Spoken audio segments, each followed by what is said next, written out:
एक जरूरी सूचना। आज हमारे यहाँ इंस्पेक्शन के लिए एक इंस्पेक्टर आ रहे हैं। ये तो सबसे ज्यादा टेंशन इस चिंटू का ही है। चिंटू, अगर तुमसे कुछ पूछा गया तो चुप मत रहना। जो आता है कम से कम उतना तो बता देना। जाने मुझे बहुत ही ज्यादा डर लग रहा है, लेकिन ऐसा डरा डरा रहूंगा तो सर की नजर मुझ पर ही जाएगी। ऐसा करता हूँ, उनकी तरफ कॉन्फिडेंस से देखता हूँ ताकि उनको मुझ पे शक न हो।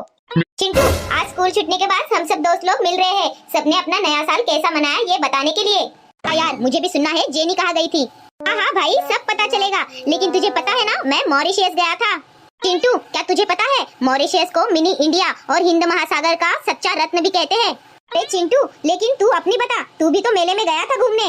अरे यार पूछ मत, मेरी कहानी बड़ी दुख भरी है और ऊपर से हमारे साथ वो नई चाची भी तो थी। टीटू, बाद में तुझे अकेले में बताऊंगा। बच्चों, एक जरूरी सूचना। आज हमारे यहाँ इंस्पेक्शन के लिए एक इंस्पेक्टर आ रहे हैं। क्या इंस्पेक्टर? सर, आपने इंस्पेक्टर को क्यों बुला लिया? चिंटू, ये वो वाले इंस्पेक्टर नहीं है, ये स्कूल वाले इंस्पेक्टर है जो इंस्पेक्शन करने आते हैं। वो हम बच्चों से कुछ सवाल पूछेंगे। ने तो अभी अपनी हरकतें शुरू कर दी। मुझे तो सबसे ज्यादा टेंशन इस चिंटू का ही है। चिंटू, अगर तुमसे कुछ पूछा गया तो चुप मत रहना। जो आता है कम से कम उतना तो बता देना। सर, आप आ गए। Good morning sir. आपका हमारे स्कूल में बहुत बहुत स्वागत है। स्वागत है सर। जाने मुझे बहुत ही ज्यादा डर लग रहा है, लेकिन ऐसा डरा डरा रहूंगा तो सर की नजर मुझ पर ही जाएगी। ऐसा करता हूँ, उनकी तरफ कॉन्फिडेंस से देखता हूँ ताकि उनको मुझ पे शक न हो। में से कौन बता सकता है कि सूर्य का प्रकाश धरती पर पहुंचने के लिए कितना समय लगता है? सर, सूरज का प्रकाश धरती पर आने के लिए 8 मिनट और 16 सेकंड लगते हैं। अरे वाह, शाबाश। अच्छा, तो अब ये बताओ सूर्य क्या है? सर, सूर्य एक तारा है। टीटू, कितनी बेवकूफ है, सूर्य को तारा बोल रही है। इसे इतना भी पता नहीं, सूर्य सूर्य है और तारा तारा है। चिंटू, वो सही कह रही है, सूर्य एक तारा ही है। ये कब हुआ? तुम बताओ, उगते सूरज का देश किसे कहा जाता है? सर, उगते सूरज का देश जापान को कहा जाता है। अरे वाह, अब तुम्हारे बाजू में जो लड़का है वो जवाब देगा। क्या मैं?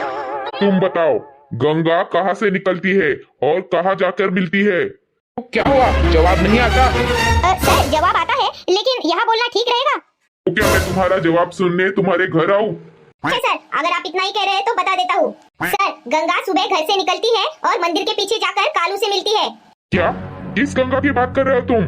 सर, आप उसे नहीं जानते, वो हमारे मोहल्ले में रहती है। क्या? मूर्ख लड़के, मैंने तुम्हें गंगा नदी के बारे में पूछा है। क्या गंगा नदी? सर, मैं कभी वहाँ गया नहीं, तो मुझे कैसे पता होगा? बहुत ही मूर्ख प्राणी हो तुम। लेकिन सर, मैं तो एक इंसान हूँ। क्या पढ़ाते हो तुम बच्चों को? ऐसे बच्चों को देखकर ही पता चलता है कि इस स्कूल की शिक्षा कैसी है। सर, दरअसल ये लड़का पढ़ाई में बहुत कमजोर है, इसीलिए ऐसी बातें कर रहा है। तो यार, ये सर क्या बोल रहे हैं? जेनी कैसे देख रही है? सर, आप बाकी विद्यार्थियों से प्रश्न पूछिए, वो बहुत होशियार है। अरे, इस विद्यार्थी से ही मुझे सब कुछ पता चल गया। मैं अभी तुम्हारी रिपोर्ट करूंगा। लेकिन मेरी बात तो सुनिए। चिंटू, ये तुमने सर के सामने अभी क्या किया? मैं ये सब तुम्हें पढ़ाता हूँ? सर, मुझे क्या पता था, वो सर गंगा नदी के बारे में पूछ रहे हैं। नहीं पता तो नहीं पता बता देते। ऐसा बोलने की क्या जरूरत थी? आपने ही तो कहा था, जो आता है वो बता देना।